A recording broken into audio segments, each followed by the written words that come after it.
Hello everyone, welcome back to the YouTube platform of LIS Scholars. LIS Scholars के YouTube platform पे आप सभी का फिर से स्वागत है। आई एम होपिंग आप सभी लोग अच्छे होंगे और बहुत ही बेहतर तरीके से अपने एग्जाम्स की तैयारियों में लगे होंगे।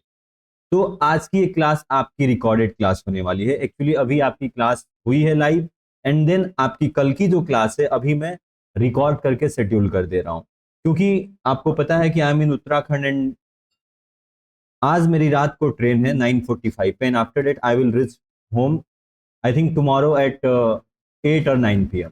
तो आपकी क्लास डिस्टर्ब ना हो इसलिए मैं पहले से एक छोटी सी क्लास है इसको रिकॉर्ड करके मैं शेड्यूल कर दे रहा हूँ। और यहाँ से यूजीसी नेट में कई बार सवाल बने, इसलिए आज का जो टॉपिक है थोड़ा सा इंपॉर्टेंट है। इससे पहले एक छोटी सी इंफॉर्मेशन आपके साथ शेयर करना चाहता हूँ। अभी थोड़ी देर पहले आप सभी लोगों को पता होगा कि एस्टेट का जो एग्जाम है उसके लिए टेंटेटिव डेट्स आ गई, यानी घोषणा हो गया कि आपका एस्टेट होगा। तो जितने भी बच्चे एस्टेट के लिए आंदोलन कर रहे थे, लाठियां खा रहे थे, उन सभी छात्रों के लिए एक बहुत बड़ी जीत है। अब बात आती है एलईटी की कि आपका पात्रता परीक्षा कब होगा, लाइब्रेरियन के लिए जो लाइब्रेरियन एलिजिबिलिटी टेस्ट होने वाला है कब होने वाला है। तो अगर आप अपने एजुकेशन मिनिस्टर, शिक्षा मंत्री या फिर जो आपके लाइब्रेरी एसोसिएशन है उनके जो विकास जी अध्यक्ष है उनके स्टेटमेंट्स इन लोगों को फॉलो कर रहे होंगे, तो एक अनुमान लगाया जा सकता है, हायर चांसेस है कि 10 सितंबर तक आपको एलईटी का भी एक नोटिफिकेशन देखने को मिल जाएगा, जैसे आपका एस्टेट का मिला। तो आपको निराश होने की बिल्कुल जरूरत नहीं है, बिल्कुल डिमोटिवेट नहीं होना है कि एस्टेट आ गया हमारा क्या होगा, हमारी वैकेंसी तो फंस गई। ठीक है, पहले ही मैंने बताया था कि लेट हो गया है, इन्होंने जानबूझ के लेट कर दिया है कि इस वैकेंसी को लेके थोड़ा सा ये राजनीतिकरण कर सके। बट कोई बात नहीं, जैसे इतना दिन इंतजार हुआ और एक दो हफ्ते की बात है, 2 हफ्ते के अंदर 10 से 15 सितंबर के बीच में आपको, ठीक है, एलईटी का नोटिफिकेशन देखने को मिल जाएगा। आप निश्चिंत होकर अपनी तैयारी पे फोकस करिए। ठीक है, चलिए तो आज की क्लास को हम लोग शुरू करते हैं और ज्यादा लंबी क्लास नहीं है। आई थिंक 20-25 मिनट में क्लास को कंक्लूड कर देंगे, क्योंकि अभी मेरी ट्रेन है और अभी यूजीसी नेट का क्लास मैंने लाइव शेड्यूल कर दिया था, मैं बताना भूल गया था, तो वो भी थोड़ा सा शॉर्ट ही क्लास लूंगा, फिर देन आई विल गो। तो चलिए आज हम लोग शुरू करते हैं मैनेजमेंट इंफॉर्मेशन सिस्टम। ठीक है, तो हम लोग management of libraries and information centre institution पढ़ रहे थे, तो आज इसके हम मैनेजमेंट इंफॉर्मेशन सिस्टम के बारे में पढ़ने वाले हैं कि कैसे, किस सिस्टम के जरिए हम लोग इंफॉर्मेशन को मैनेज करते हैं। तो a management information system is an integrated user machine system that provides information to support managerial decision making, planning and control। कह रहा है कि प्रबंधन सूचना प्रणाली एक एकत्रित इंटीग्रेटेड उपयोगकर्ता मशीन प्रणाली है जो प्रबंधकीय निर्णय, निर्माण, योजना एवं नियंत्रण का समर्थन करने के लिए सूचना प्रदान करती है। यानी जो आपका मैनेजमेंट इंफॉर्मेशन सिस्टम होता है वो अंदर से इंटरनल और एक्सटर्नल आपको इंफॉर्मेशन ला के प्रोवाइड करता है, ताकि आप अपना मैनेजरियल डिसीजन बेहतर ले सको, प्लानिंग कर सको और अपने ऑर्गेनाइजेशन को कंट्रोल कर सको। It provides all level of management with relevant information that need for taking appropriate decision for total control of an organization। अब यह जो प्रबंधन, यह जो सिस्टम है, यह प्रबंधन के सभी स्तरों को प्रासंगिक जानकारी प्रदान करता है जो किसी संगठन के पूर्ण नियंत्रण के लिए उचित निर्णय लेने के लिए आवश्यक होते हैं। यानी ये आपको सारी जानकारी ला के देगा जिससे आप हर स्तर पे प्रबंधन कर सकते हो और अपने संगठन को उचित तरीके से कंट्रोल कर सकते हो और संगठन के लिए उचित निर्णय ले सकते हो। The role of information is to convert data from internal and external sources into information.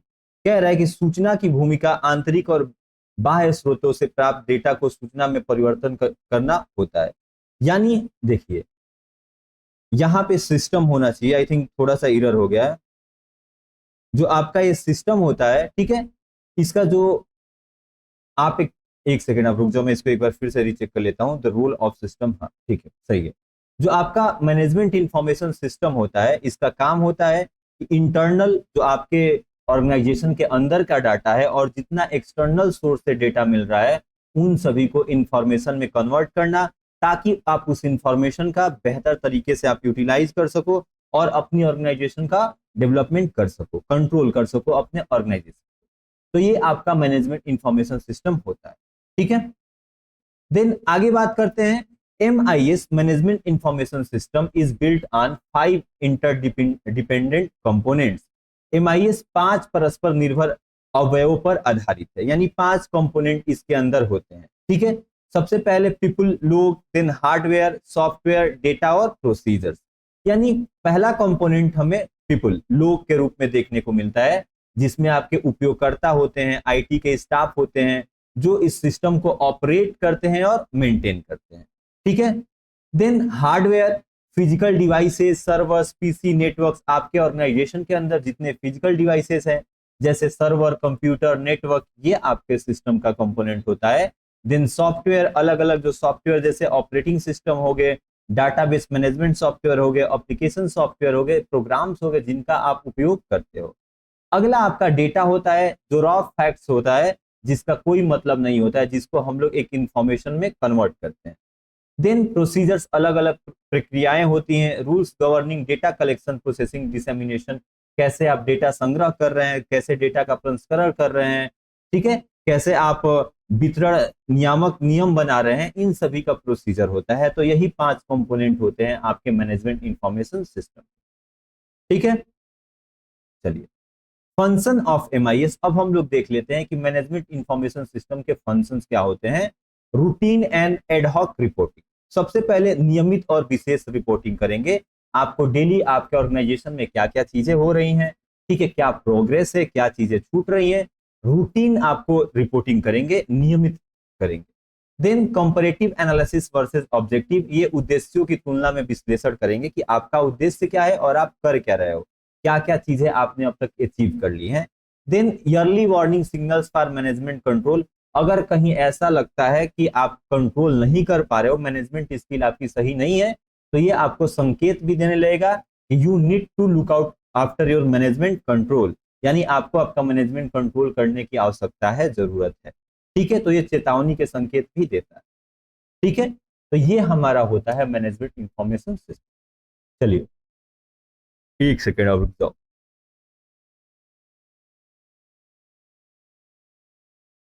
एक मिनट आप दो, थोड़ा सा मुझे ना पानी पीना पड़ेगा। आई थिंक बहुत लंबे समय से मैं यहीं बैठा हूँ, थोड़ा सा UGC नेट का PPT सही कर रहा था, क्योंकि मैं बाहर हूँ तो बैकअप PPT से पढ़ाना पड़ रहा है उनको। आज पता नहीं क्यों ऐसा हो रहा।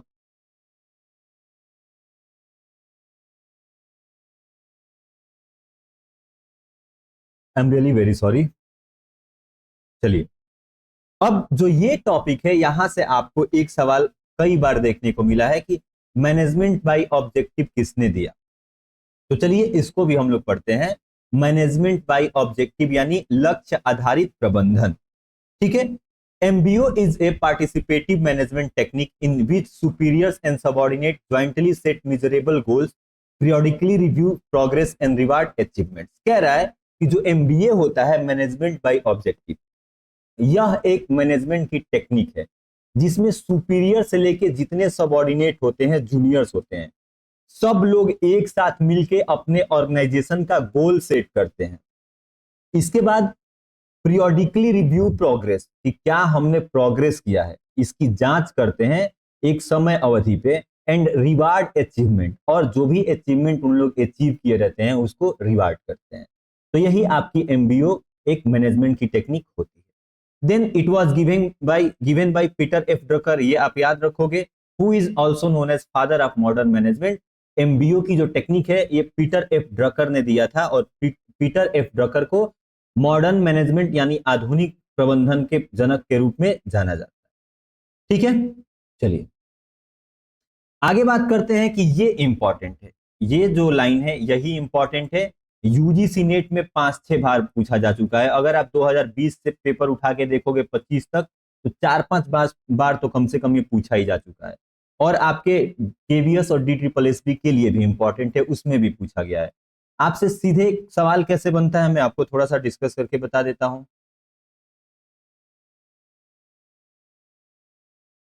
देखिए सवाल इससे कैसे बनेगा, दे देगा arrange the steps of MBO, ठीक है।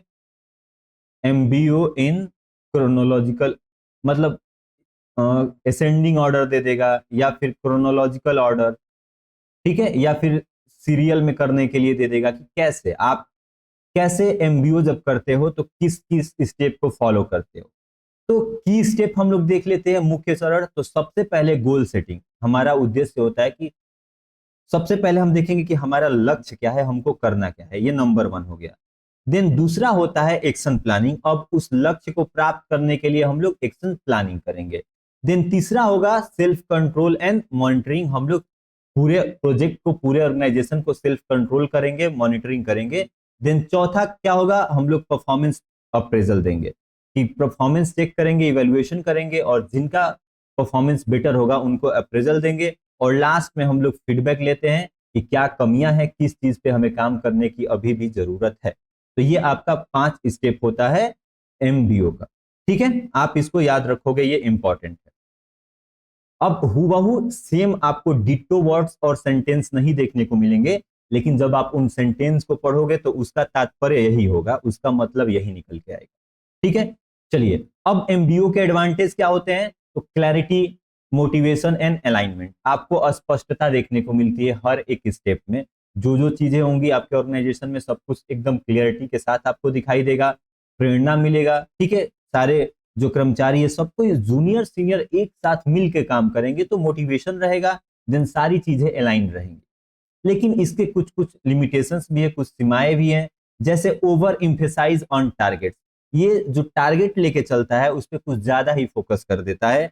देन इसमें बहुत ज्यादा पेपर वर्क देखने को मिलता है। एंड शॉर्ट टर्मरिज, यह अल्पकालिक दृष्टि रखता है, लॉन्ग टर्म विजन इसका नहीं है। लंबे समय का जो विजन होता है वो मैनेजमेंट बाय ऑब्जेक्टिव का मोटिव नहीं होता है। ये शॉर्ट टाइम, शॉर्ट टर्मरिज्म ये होता है, अल्पकालिक दृष्टि देता है। कोई शॉर्ट टाइम की दिक्कत है उसको ये दूर कर देगा, ठीक है।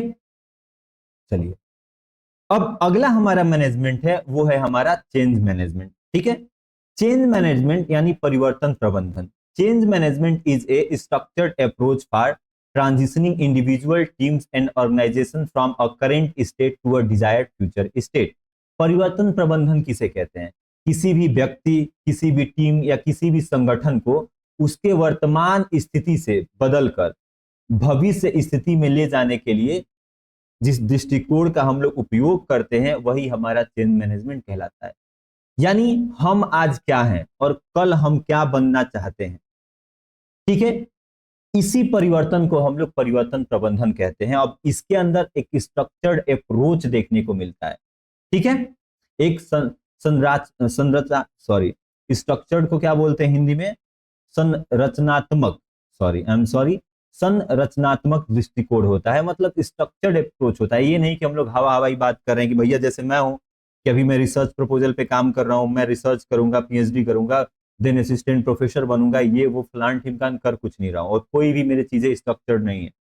जो चेंज मैनेजमेंट होता है वो ये कहता है कि कोई भी व्यक्ति हो, टीम हो या संगठन हो, उसकी वर्तमान की स्थिति क्या है और वो क्या बनना चाहता है, क्या अचीव करना चाहता है, ठीक है। इसके लिए यह एक स्ट्रक्चर्ड अप्रोच है, ये बताएगा कि आप इस तरीके से जो कल बनना चाहते हो आप बन सकते हो, वो चीज अचीव कर सकते हो। आगे देखिए, कोर प्रिंसिपल, इसका मुख्य सिद्धांत क्या होता है, रिकॉग्नाइज नीड, सबसे पहले आवश्यकता की पहचान करता है। सिक्योर लीडरशिप स्पॉन्सरशिप, यह नेतृत्व समर्थन सुरक्षित करता है, यानी लीडरशिप देता है किसी को। देन इंगेज स्टेक होल्डर्स, जितने भी हितधारक होंगे आपके स्टेक होल्डर्स होंगे उनको आपसे जोड़ेगा।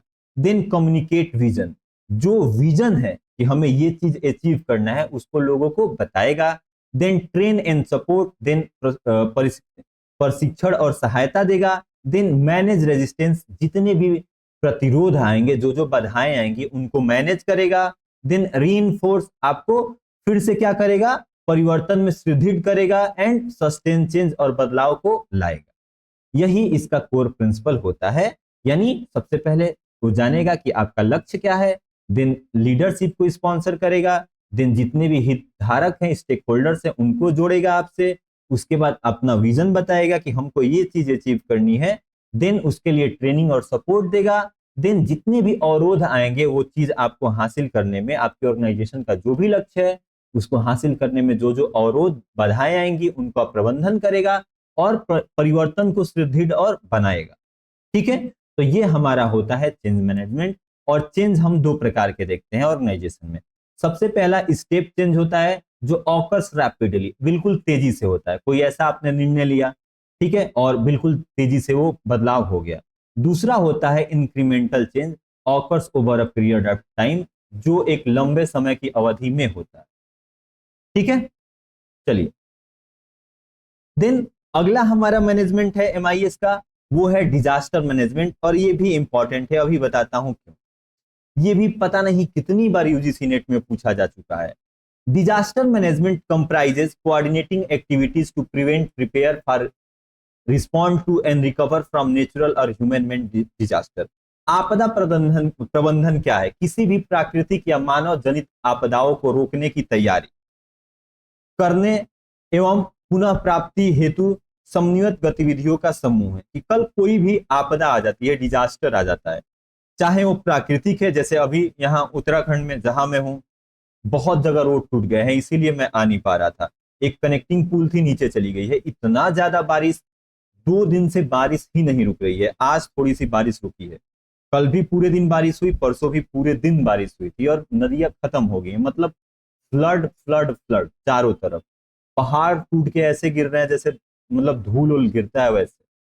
तो कोई भी डिजास्टर आ जाए, चाहे इंसानी हो या प्राकृतिक हो, उसको कैसे आप रोकोगे, कैसे तैयारी उसके लिए करनी है, ठीक है, और वो जो जो नुकसान करके जाएगा तो उससे कैसे आपको पुनः प्राप्ति करना है, इन्हीं सभी गतिविधियों का समूह है, यही सारी चीजें बताता है। अब ये इसका इंपॉर्टेंट, ठीक है, यही कई बार यूजीसी नेट में पूछा गया है, तो आपके एग्जाम के लिए भी इंपॉर्टेंट है। फेजेस या स्टेप्स कि डिजास्टर मैनेजमेंट के कौन कौन से स्टेप होते हैं। तो सबसे पहला होता है मिटिगेशन यानी शमन। देन आप पहले जान गए कि ये हमारे पास आपदा आ गई है या आने वाली है। देन प्रिपेयर्डनेस, तैयारी आप करोगे। देन रिस्पॉन्स, जिस दिन वो आपदा आई तो आप उसके लिए रिस्पॉन्स, अपना प्लान तैयार करके रखे हो, प्रतिक्रिया दोगे। देन जो जो लॉस होगा, loss of life and property, आप उसकी पुनः प्राप्ति करोगे। तो यही 4 फेज होते हैं और यही इंपॉर्टेंट है, यही कई बार पूछा गया है, तो आपके एग्जाम के लिए भी ये स्टेप्स इंपॉर्टेंट है। ठीक है, चलिए एम्स, उद्देश्य क्या होता है डिजास्टर मैनेजमेंट का? Save life, reduce loss, ensure rapid restoration, build resilience. यानी जीवन बचाना, नुकसान कम करना, शीघ्र पुनः स्थापन करना और लचीलापन बनना। यानी एकदम फ्लेक्सिबल नहीं, एकदम आपको रिजिड नहीं होना। अगर डिजास्टर आता है तो थोड़ा सा अपने अंदर फ्लेक्सिबिलिटी रखिए, सहयोग करिए, काम करिए। ठीक है, तो यही इसका एम होता है। ठीक है, चलिए आगे बात करते हैं क्राइसिस मैनेजमेंट यानी संकट प्रबंधन। अचानक से कोई आप पे संकट आ जाता है आपके ऑर्गेनाइजेशन पे, तो crisis management is the strategic discipline of preparing for and handling sudden high impact event that threaten on organisation stakeholder operation और रेपुटेशन। कह रहा है कि संकट प्रबंधन अचानक उच्च प्रभाव वाली घटनाओं के लिए तैयारी करने और उनसे निपटने की रणनीतिक विधा है जो संगठन के हितधारकों, परिचालनों और प्रतिष्ठा को खतरा पहुंचाती है। यानी अचानक से कोई ऐसी सिचुएशन आ जाती है जिसका बहुत गहरा प्रभाव आपके संगठन पे पड़ेगा। आपके संगठन के जो स्टेक होल्डर है उनके लिए वो खतरा है, जो आपका संगठन काम कर रहा है, आपकी जो संगठन की रेपुटेशन है उसके लिए वो खतरा है। तो ये क्राइसिस मैनेजमेंट उसी की विधा होती है कि कैसे हम उस चीज को हैंडल करेंगे, उस चीज से बाहर निकलेंगे। अब इसके लिए बेस्ट प्रैक्टिस क्या होती है, किन किन सर्वोत्तम अभ्यास से हम लोग जो आपका क्राइसिस मैनेजमेंट होता है उसको सही कर सकते हैं। तो इस्टेब्लिश क्राइसिस टीम, हमें एक संकट टीम गठित करना चाहिए, हमेशा उसको बैकअप में रखना चाहिए। देन सिनेरियो प्लानिंग, हम लोग समय समय पे सिनेरियो की प्लानिंग करते रहेंगे, रोल प्ले करते रहेंगे कि अचानक से अगर ये क्राइसिस आ गया तो हम लोग क्या रिस्पॉन्स देंगे। ईयरली वार्निंग सिस्टम, हम लोग ईयरली वार्निंग सिस्टम अपने यहाँ स्थापित करेंगे कि हमको पहले से संकेत देते रहे कि भैया ये आप कर रहे हो तो किसी न किसी दिन आपको क्राइसिस का सामना करना पड़ सकता है। देन क्लियर कम्युनिकेशन प्रोटोकॉल, जो कम्युनिकेशन प्रोटोकॉल होता है वो बिल्कुल स्पष्ट होना चाहिए सारे लेवल पे। देन इंसिडेंट मैनेजमेंट सॉफ्टवेयर, ऐसे हमारे पास सॉफ्टवेयर होने चाहिए जो घटना प्रबंधन सॉफ्टवेयर हो, जो हमें घटनाओं को बताएं, हमारे घटनाओं को मैनेज करें। देन पोस्ट क्राइसिस रिव्यू, और जब संकट कट जाए उसके बाद हमें समीक्षा करनी चाहिए। ठीक है, तो ऐसे हम लोग क्राइसिस मैनेजमेंट करते हैं। Got it? तो चलिए आज की क्लास को यहीं पे कंक्लूड करेंगे। हालांकि आपकी रिकॉर्डिंग क्लास है, मैंने पहले ही बताया था कि अभी मेरी ट्रेन है, I am in Uttarakhand right now, और कल रात को 8 या 9 बजे तक मैं घर पहुंचूंगा। देन कल तो 3 है ना, हाँ, 4 सितंबर से आपकी सारी क्लासेस रिज्यूम हो जाएगी। अभी टॉप 50 पीवाईक्यू की भी क्लास नहीं हो रही है, आपकी भी क्लास केवल आप ही की एक क्लास हो रही है, बिहार लाइब्रेरियन की, क्योंकि जल्दी से अब मुझे इसको 10 सितंबर तक खत्म कर देना है, 10 से 15 सितंबर। ठीक है, कैसे भी खत्म कर देना है 10 से 15 तक। दिन आप लोगों का यूनिट वाइज जो पीआईक्यू सेशन चलने वाला है इसको लाना है, और स्टेट आपका आ ही गया। आपका एलईटी होने से पहले मैं आपको पीवाईक्यू भी करा के पूरा आपका कोर्स खत्म कर दूंगा कि अब आप लोग खुद से प्रैक्टिस करो, रिवीजन करो। ठीक है, तो चलिए मिलते हैं 4 तारीख को। कल तो आपकी क्लास शायद ना हो पाए। ठीक है, thank you so much, take care, जय हिंद।